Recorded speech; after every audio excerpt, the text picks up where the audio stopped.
কি বলবেন, ছাত্র রাজনীতি থেকে এখন গুপ্ত শব্দ থেকে ছাত্র রাজনীতি উত্তপ্ত হচ্ছে, সেখান থেকে সেটি সংসদ পর্যন্ত ছড়াচ্ছে এবং গুপ্তের যে সংজ্ঞা সেটিও ব্যারিস্টার শাহরিয়ার কবির বললেন। আপনি কি বলবেন? না, ব্যারিস্টার শাহরিয়ার কবির তো তার কথা বলবেন, খুব স্বাভাবিক। উনার কথার সাথে তো আমার একমত হওয়ার কোনো কারণ নেই, কারণ উনি উনার মতো করে যেভাবে দেখবেন সেভাবে বলবেন। দেশে গুপ্ত রাজনীতির ব্যাপারে তো কথাবার্তা হচ্ছে। গুপ্ত এখন একটা খুব পপুলার শব্দ, পপুলার জার্গন বলতে পারেন, এবং আমরা এটা নিয়ে আলাপ আলোচনা করছি।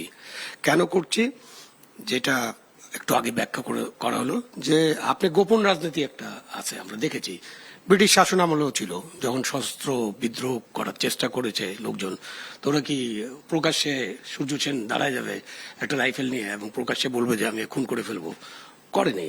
তো আপনার সশস্ত্র সংগ্রাম অথবা স্বাধিকার আন্দোলন যেটা ছিল, তখন ব্রিটিশ পুলিশের অত্যাচার, সেখান থেকে বাঁচার জন্য, ব্রিটিশ শাসকদের হাত থেকে নিজেকে রক্ষা করার জন্য গোপন রাজনীতি করেছে।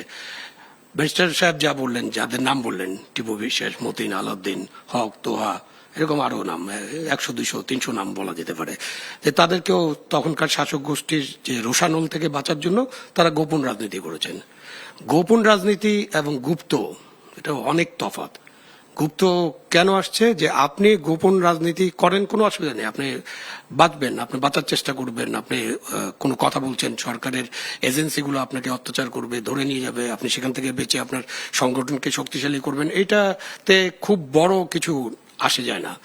আর গোপন রাজনীতির সূচনা হয় তখনই যখন আপনি রাজনীতিতে নিষিদ্ধ জিনিসটা আনেন, অথবা অত্যাচারের বিষয়টা আনেন, যখন গণতন্ত্র ঠিকমতো কাজ করে না, যখন আপনি গণতন্ত্রের বিষয়গুলোকে ভুলে গিয়ে, আপনি সংবিধান ভুলে গিয়ে, দেশের আইন কানুন ভুলে গিয়ে যখন আপনি নির্যাতনের পথটা বেছে নেন এবং আপনার যে এজেন্সিগুলো আছে তাদেরকে ব্যবহার করেন, তখন গোপন রাজনীতি একটা আসে। এবং গোপন রাজনীতি করেছেন অনেকেই করেন, যারা প্রকাশ্য রাজনীতি করেন তারাও অনেক সময় গোপনে থাকেন।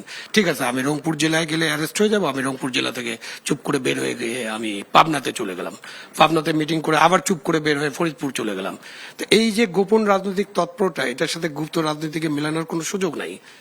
গুপ্ত, আমি এগ্রি করি ওনার সাথে, আমার ডান পাশে যিনি আছেন, গুপ্ত হচ্ছে আপনি ভাই আপনার রাজনীতি করেন না কেন, আপনি অন্য দলের মধ্যে ঢুকে পড়বেন কেন? ঢুকে পড়লেন, তারপরে সেই দলের 12টা বাজানোর চেষ্টা করলেন, সেই দলে থাকলেন, সেই দলের নামে সেই দলের যত খারাপ কাজ সবকিছু করলেন, এরপরে এসে আপনি অর্থাৎ প্রকাশ আসলেন, বললেন যে না না না, আমি তো ওখানে আশ্রয় নিয়েছিলাম, ওই ছাতার তলে গেছিলাম, কেউ কেউ যোগ করে বলেন লুঙ্গির তলে ছিলাম, তাই না? তো এই যে রাজনীতিতে যে নতুন একটা সাংগঠনিক প্রক্রিয়া শুরু করা হলো, সেইটা নিয়ে অনেক কথাবার্তা হচ্ছে এবং এই কথাবার্তাগুলো শেষ করতে হবে।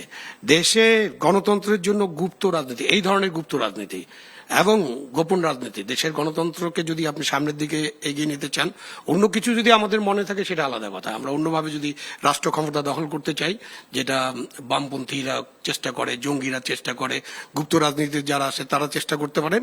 কিন্তু আপনি যদি গণতান্ত্রিক প্রক্রিয়া বিশ্বাস করেন, আপনি যদি একটা দেশকে গণতন্ত্রের পথে চালিত করে দেশের সকল মানুষের উন্নয়ন ভাগ্যের পরিবর্তন করতে চান, তাহলে দেশ থেকে গুপ্ত রাজনীতি কিন্তু থাকতে পারবে না। গুপ্ত রাজনীতির ব্যাপারে কথাবার্তা হতে হবে এবং গুপ্ত রাজনীতি নিষিদ্ধ করারও কিছু নেই, কারণ আপনি গুপ্তকে কিভাবে নিষিদ্ধ করবেন?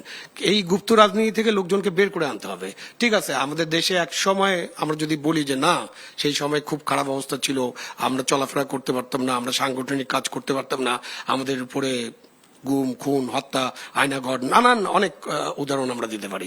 তো এই উদাহরণের কারণে আমরা এতদিন গুপ্ত ছিলাম। তাহলে সেই উদাহরণের 5ই আগস্টের পট পরিবর্তনের পরে তো সেটা চলে গেছে, তারপরে তো গুপ্ত করার দরকার নেই। আমি আমার ছোটবেলা থেকে দেখছি জামাতে ইসলামের রাজনীতি মসজিদ কেন্দ্রিক। আমার ছোটবেলা একদম, যখন আমি 10 বছর বয়স ছিল, 50s-এ 60s-এ জামাতে ইসলাম রংপুর গ্র্যান্ড মসজিদ নামে, গ্র্যান্ড হোটেলের কাছে একটা মসজিদ ছিল, এটা ছিল তাদের এলাকা, ওইখানে তারা রাজনীতি করত, ওই মসজিদে বসে বসে তারা রাজনৈতিক চর্চা করত, তাদের সংগঠন করত।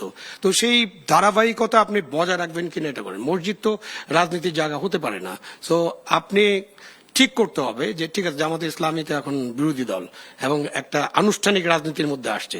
যখন আপনি আনুষ্ঠানিক রাজনীতির মধ্যে আসবেন, আপনি জামাতে ইসলাম বা অন্য যে কোনো রাজনৈতিক দল, কোনো বামপন্থী রাজনৈতিক দলও হতে পারে, তারা যদি আনুষ্ঠানিক রাজনীতিতে গণতন্ত্রে বিশ্বাস করেন, তাহলে গণতন্ত্রের পথে আসতে হবে, গুপ্ত সুপ্ত এইসব ছেড়ে দিতে হবে, অথবা গুপ্ত সুপ্তের ব্যাপারে আমাদেরকে একদম পরিষ্কার একটা অবস্থান নিতে হবে, সরকারকে একটা অবস্থান নিতে হবে। আমি বলবো না যে তারা জুলুমের পথ বেছে নেবেন, জুলুম না বলে নির্যাতনের পথ বেছে নেবেন, সেটার বাদ দিয়ে তারা এই ব্যাপারে একটা তাদের একদম ক্লিয়ার কাট একটা অবস্থান থাকতে হবে এবং সকলের অবস্থান থাকতে হবে, যারা সংসদে আছেন সংসদে নাই সকলের।